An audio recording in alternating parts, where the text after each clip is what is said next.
A dark and frightening way to predict what might happen in your relationship with a new person is to ask them what happened to them in their childhood. Often we stand to hear a sad and sombre tale in which our partner was cast in the role of a victim, as children typically are. For example, at a young age their parents turned against your partner and diverted their attention to a younger sibling. They became deaf to their calls for attention and treated them unreliably, and then denied that they had done so, scrambling the poor child's sense of reality. Or their parents didn't give them warmth and care and left them feeling that there was something wrong with them for wanting love. Or their parents humiliated them for not being good enough, perhaps not sufficiently cultured or sporty, sociable or tidy. In the early days of a relationship, we are liable to be extremely sympathetic to these stories.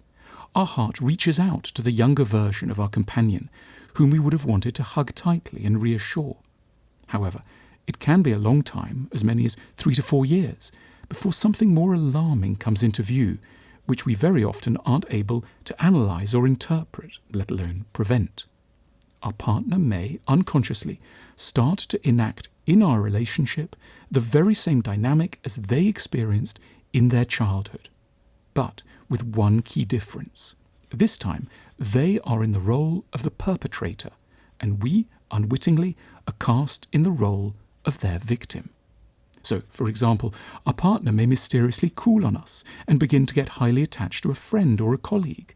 When we complain and ask for their love back, they pretend that we are imagining that they're being distant or unreliable, leaving us puzzled as to what might be unfolding. Or our partner may withdraw from us emotionally and sexually, leaving us knocking at the castle door, hoping to be let back in.